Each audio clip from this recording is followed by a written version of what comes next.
Señor y Padre nuestro, una vez más alabamos y glorificamos tu nombre, porque tú eres el único digno de toda alabanza. Te pedimos perdón por nuestros pecados, te pedimos perdón por pensar cosas que no debemos pensar, por hacer cosas que no debemos hacer, por no amar a nuestro prójimo como es tu mandamiento. Ayúdanos en nuestra intención de vivir tu palabra. Danos la sabiduría para comprenderla, danos la voluntad para ponerla en práctica. Y pedimos que tu bendición por aquellos que no están con nosotros en esta mañana.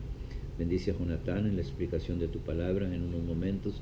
Permite que podamos atesorarla en nuestros corazones, podamos entenderla. Y ayúdanos, Señor, para vivir vidas que te agraden. Te lo pedimos todo en el amor de tu Hijo, nuestro único y suficiente Salvador. Amén. Amén.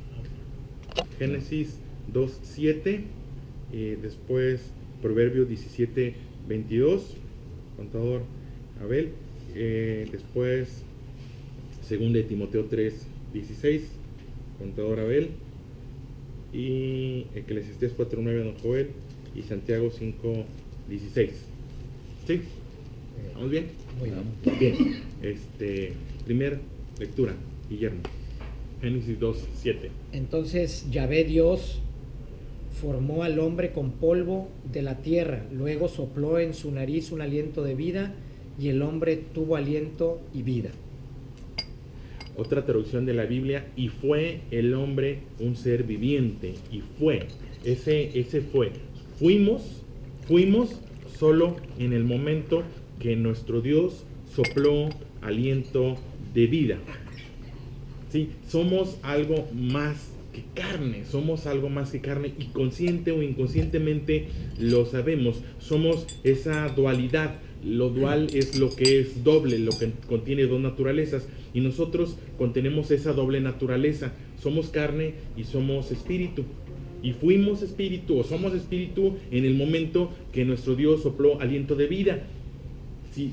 Y es trágico, pero si por alguna razón perdiéramos un brazo, no dejábamos de ser. Tal vez pudiera modificarse nuestro estado de ánimo o pudiera fortalecernos. A veces las dificultades nos debilitan o nos fortalecen. Si por alguna razón pasamos por un proceso y quitaran nuestro corazón y nos pusieran otro corazón, seguiríamos siendo nosotros. No dejaríamos de ser quien somos. ¿Sí? No dejarías de ser quien eres. No eres tu corazón, no eres tus pulmones, no eres tus piernas, no eres tus brazos. Y ahorita decimos, en todo caso, eres el cerebro, pero también antes decíamos que éramos el corazón. Se da por sentado que si le quitas el cerebro, y a lo mejor voy a pecar de irresponsable desde la perspectiva científica, sí, si digo que si te cambiaran el cerebro por otro, dejarías de ser quien eres. Eso es lo que decimos ahorita, pero hace algunos años creíamos que la vida reposaba en el corazón, y el no cambiar el corazón de alguien era porque hace algunos años recuerdo que a alguien se le puso el corazón de mandril. ¿Recuerdan? Hace muchos años. No se volvió chango.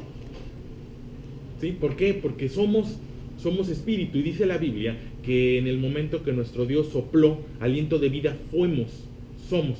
¿Sí? Aunque hay una tendencia a procurar el cuerpo y los placeres físicos, que es una tendencia. Salte y observa todo lo que tiene que ver con el placer o con la atención del cuidado físico, la industria farmacéutica, lo que tiene que ver con la industria médica, lo que tiene que ver con la comodidad, los vehículos. Muchas decisiones están en función del cuerpo, y está bien, no lo estoy criticando, es una realidad, pero en esa dualidad a veces se pierde de vista que somos espíritu, que nuestra esposa es espíritu, que nuestros hijos son espíritu, y que cuando les proveemos de cuidado, debemos también de proveerles el cuidado espiritual. Aunque hay un esfuerzo y una preocupación y una ocupación por el cuidado físico, que es perfectamente válida, no debemos de perder de vista que también debemos de atender esta otra área. Podemos decir, yo soy buen padre porque mira, aquí están las colegiaturas por adelantado, aquí está ya un plan para prever acerca de su futuro, aquí hay una preparación, una adecuación para una comodidad, perfecto. ¿Y su espíritu? ¿Qué estamos haciendo por el espíritu? Y debe de haber un balance, una consonancia, un cuidado del espíritu. ¿Por qué? Porque somos espíritu, porque nuestros hijos son espíritu, porque nuestra esposa es espíritu. Viene Navidad, qué bonito, una festividad, y vamos a tratar de darles algo, y vamos a esforzarnos por darles algo que regularmente tiene que ver con el bienestar, tiene que ver con la comodidad. Mira, te traje, te compré, aquí tienes. Pero, ¿y lo espiritual? es lo que tiende a dejarse. Ahora, ¿qué sucede cuando nuestro espíritu se lastima? Porque si bien es cierto, somos espíritu, sí, y llegamos a puntos donde los bienestares temporales, donde lo que tiene que ver con el bienestar físico no es suficiente. Tú vas a ver a personas que se han esforzado por lo físico, la atención del físico, el cuidado del físico, y aún así los ves en tristeza. Porque el todo del físico no es suficiente para el bienestar. ¿Por qué? Dice la palabra de Dios, Proverbios, capítulo 17, verso 22. El corazón alegre es una buena medicina, pero el espíritu quebrantado consume las fuerzas. El espíritu quebrantado consume las fuerzas. Otra traducción dice, el espíritu triste seca los huesos. Así tuvieras todos los bienestares temporales, todos los bienestares materiales, toda la estabilidad, el mejor puesto, trabajo, empresa, lo que quieras llamar. Pero si tu espíritu está seco, tu espíritu te enferma. Y hay una demostración ahí acerca de cómo nos podemos enfermar. Y llegar a enfermar físicamente, porque puedes llegar a enfermarte físicamente, llegarte a provocar un infarto. Tú vas con el médico y ¿qué tengo? Pues nada, o sea, físicamente no tienes nada, pero ¿sabes qué? Y a veces las recomendaciones del médico no son hacia lo físico, son hacia lo espiritual, porque está demostrado que cuando un espíritu, y es lo que dice la Biblia, un espíritu triste seca los huesos, un espíritu triste nos lastima, un espíritu triste nos enferma, y tú vas con tus pequeños o van con tus nietos, ¿y qué tienes, mijo? O sea, desde mi perspectiva no te hace falta nada, sin embargo, tristeza, depresión, amargura, aflicción y enfermedad física. ¿Por qué? Porque el espíritu triste, el espíritu que no es atendido, el espíritu que no es enriquecido, es un espíritu que se enferma. ¿Te imaginas una persona que no coma durante 2, 3 semanas? Hace tiempo traté a alguien, estuve con una familia y uno de sus hijos parecía una situación de anorexia horrible, un muchacho muy alto, 2 metros, muy grande, muy grande. Y cuando lo vi yo no podía creer lo sorprendente que era una persona. ¿Por qué? Porque se negociaba. Y se trataba y se decidía en función de no como, si como. Y entonces, ¿qué pasaba? Se estaba lastimando por no comer, por no atenderse físicamente. Bueno, imagínate un espíritu de esa forma, un espíritu triste, un espíritu seco, un espíritu que no ha sido atendido. Que nos podemos acostumbrar a todo. Tú puedes acostumbrarte a no comer y puedes acostumbrarte a comer muy poquito y de veras. No quiere decir que sea sano, quiere decir que te puedes acostumbrar. Y también tu espíritu a lo mejor está sobreviviendo o sobrellevando las carencias. Pero no pierdas de vista que si no atiendes el espíritu, entonces vas a tener consecuencias, y no solo en lo espiritual, que tiene que ver con lo eterno, sino también aún en lo físico.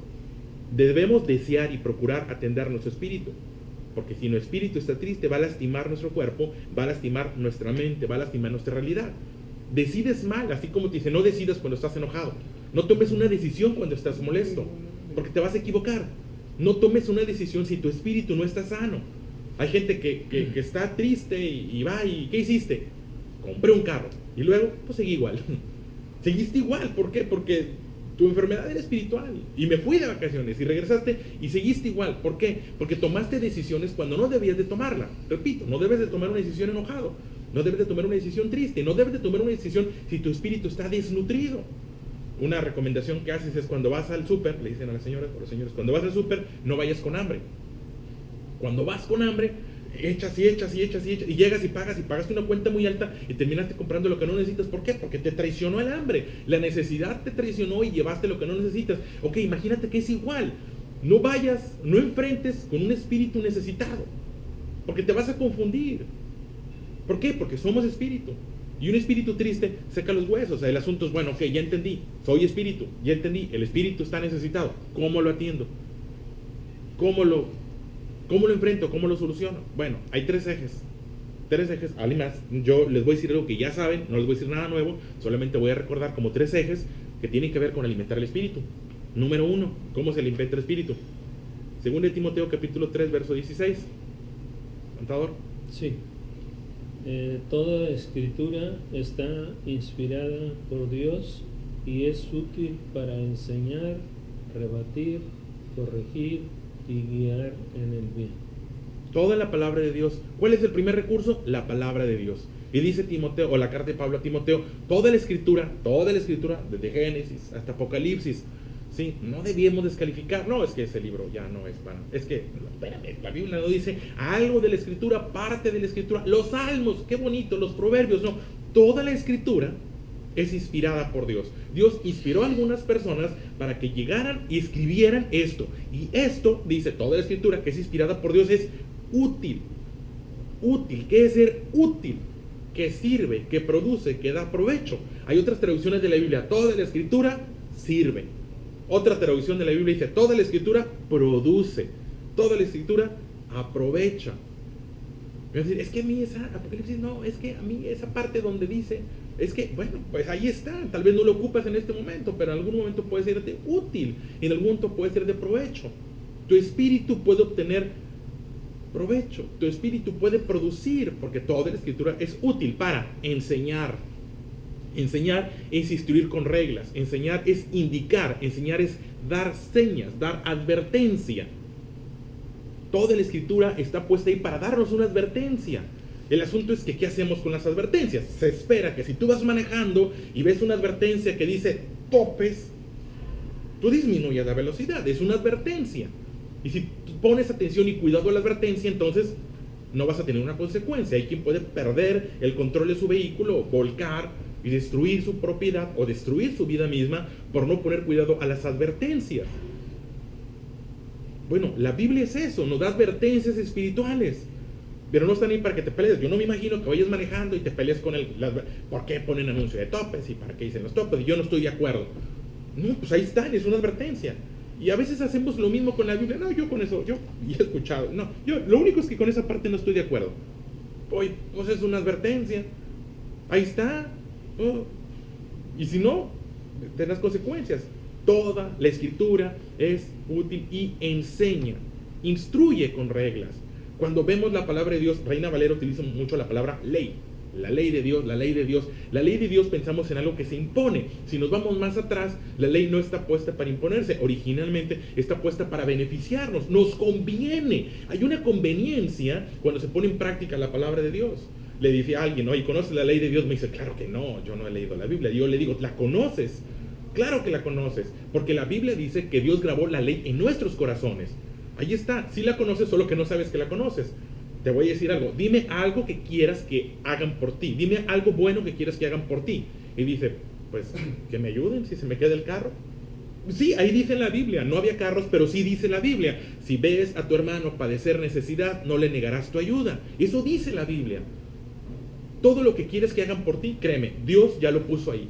Te conviene la ley de Dios, te conviene que la enseñen, te conviene enseñarla, te conviene saberla, porque toda la palabra de Dios es enseñanza, es instrucción, son reglas, no son imposiciones, es una forma de conducirte. Dice la palabra de Dios, toda la escritura inspirada por Dios y útil para enseñar, para redarguir. Redarguir es amonestar, redarguir, exhibir o revelar o dejar ver con precisión. Esa parte a veces se vuelve complicada, pero la palabra de Dios te redarguye, te exhibe. No sé, estás en una fiesta, una boda y las luces apagadas y te chorreaste ahí de una cremita de espinacas, yo no sé, te chorreaste. No hay problema, está todo oscuro. De pronto prende la luz y, ay, no, espérate, tápale. ¿Por qué? Porque me incomoda. Espérame, no te incomoda la luz. Lo que te incomoda es esa mancha. Y la solución no es apagar la luz, la solución es lavarla, cámbiala ahí. Esa es la solución. La gente se incomoda cuando le mencionas el pecado es el error, la falla. Pero espérame, la solución no es no hablar de eso, la solución es enfrentarlo y corregirlo. Y eso hace la palabra de Dios, redarguir. Si quieres, ahorita servimos nosotros, ¿eh? No voy a tardar mucho, okay. Ahorita servimos. Sí, redarguir, amonestar, enseñar, exhibir, revelar. Otra de las acepciones de redarguir es volver a arguir, volver a argumentar. La palabra de Dios nos vuelve a argumentar y nos presenta realidades. Y la siguiente expresión es corregir.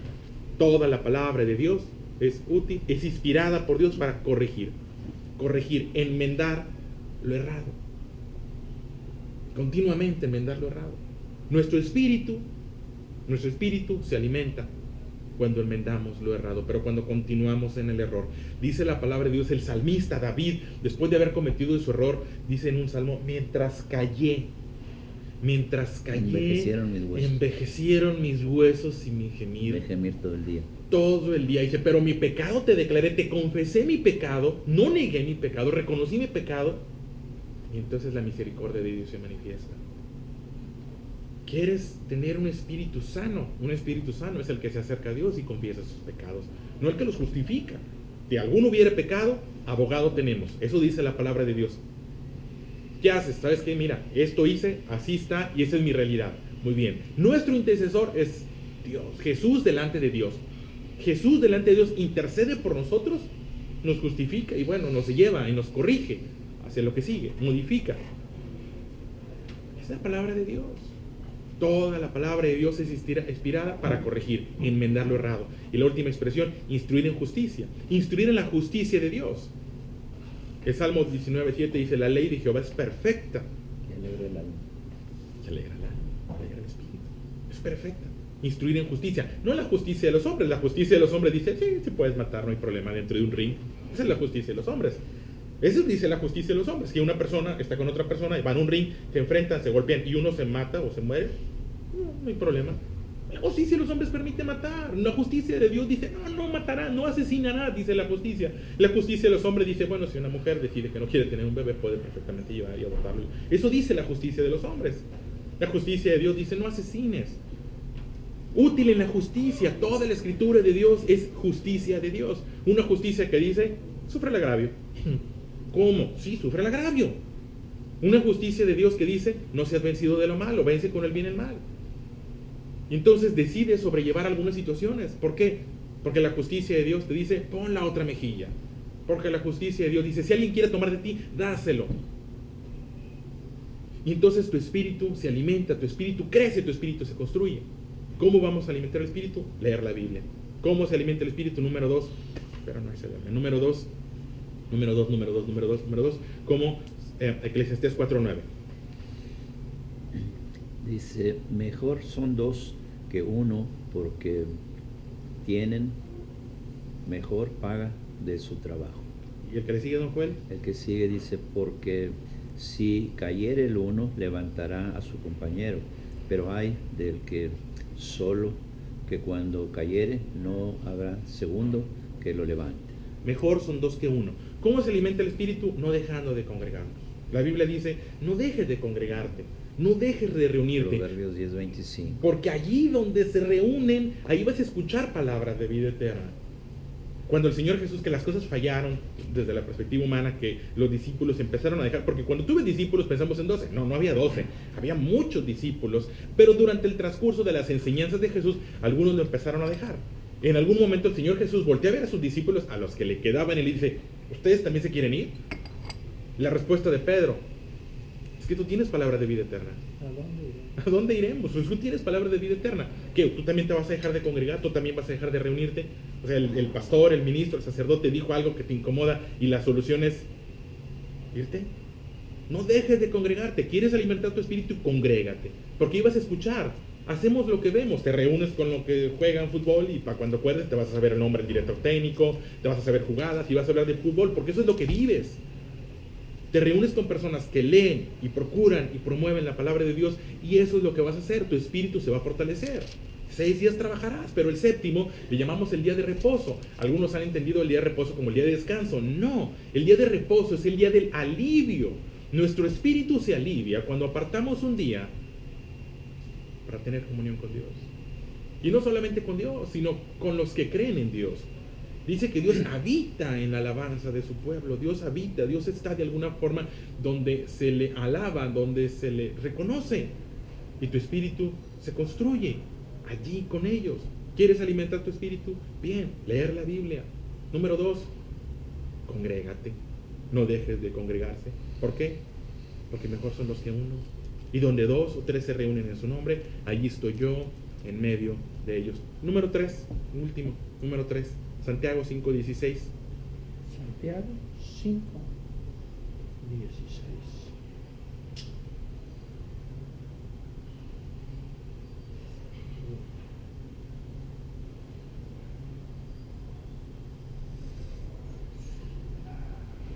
Santiago 5:16. Verso 16.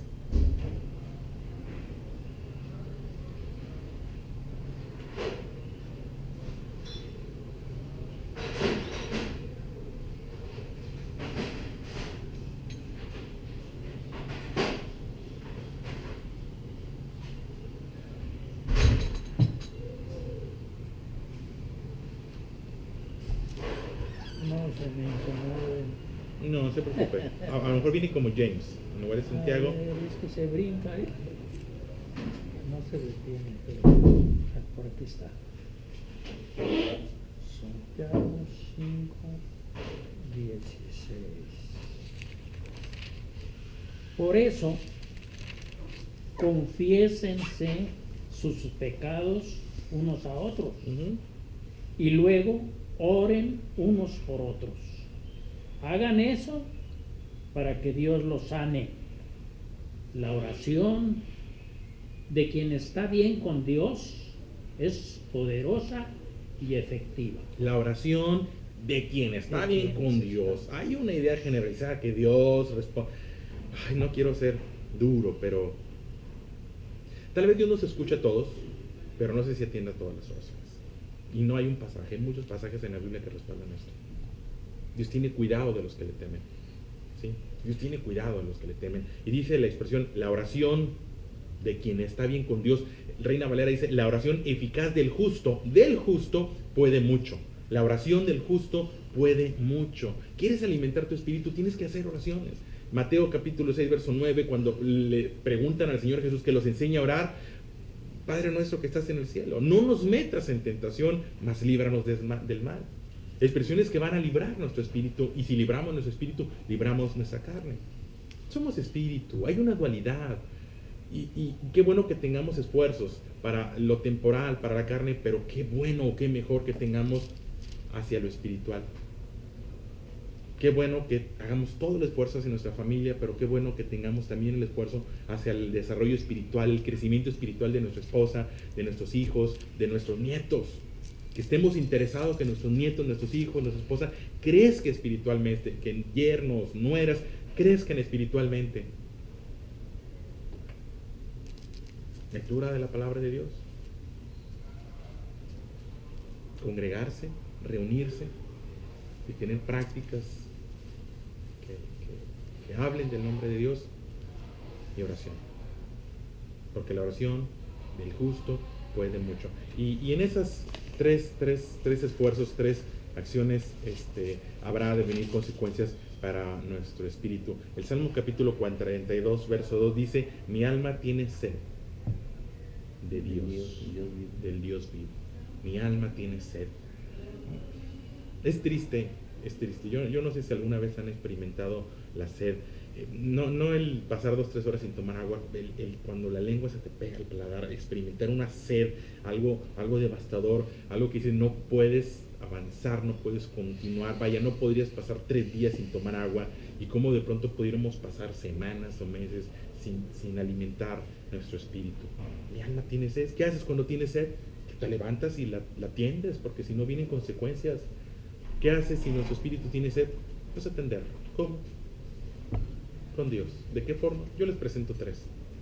Lectura de la palabra de Dios, congregarse con personas que creen y buscan la dirección de Dios, y la oración. Que no enfrentemos el día sin hacer oración con Dios, que no salgamos de la cama, que lo último que escuchen nuestros hijos, que lo último que oigan nuestros hijos, nuestros nietos, los que estén bajo nuestra cobertura, sea la palabra de Dios. A veces se van a acostar y el último que vieron fue el Facebook. Dice, no, mira, después de eso, mira, ahí te va. Sabes que lo último que vas a escuchar, no dice eso la palabra de Dios, y estas palabras que yo te mando hoy estarán presentes, y si hablarás de ella al acostarte, eso dice la Biblia, al acostarte hablarás de ellas, y al levantarte. Y luego dice, en el camino. ¿Por qué? Porque nuestros hijos escuchan la palabra de Dios, la enseñanza de Dios a través tuya como responsable, ¿sí? Como interesado. Es lo último que oyen. Dios te ama y cuida de ti y está al pendiente de tus necesidades y pasa por alto tu pecado, perdona tu pecado. Descansa, buenas noches. Mijito, buenos días, vamos a agradecer a Dios porque está con nosotros y nos guarda y nos libre de todo mal y no nos mete en tentación. Ahora sí, vámonos a la escuela o al trabajo. Hacemos una llamada a nuestra familia. Hola, buenas noches, hablo para decirte que mayor es el que está en nosotros que el que esté en el mundo. Buenas noches, Dios te guarde. Mijito, buenos días, qué bueno que empiezas. Ya no vives conmigo, ya no estás aquí, pero hablo para decirte que honres a tu padre y a tu madre para que te vaya bien y seas de larga vida. Recordamos palabra de Dios. Estás alimentando su espíritu. Las mamás me encantan porque Ves a la mamá, no te vas de la casa si no te tomas un licuado, si no te comes un pan, si no sales. Qué bueno que reaccionemos igual. No te vas de la casa, no sales de la casa, no enfrentas el mundo desnutrido espiritualmente. Ahí se los dejo. Disculpen si fue muy rápido, es un tema de 1 hora y lo... Permitirnos estar aquí reunidos en tu nombre. Te pedimos por todas las personas que están en camino hacia su lugar destino y no pudieron estar aquí con nosotros. Te pedimos por los alimentos que vamos a recibir, dales pan a los que tienen hambre y hambre a ti a los que tenemos pan. Amén. Amén.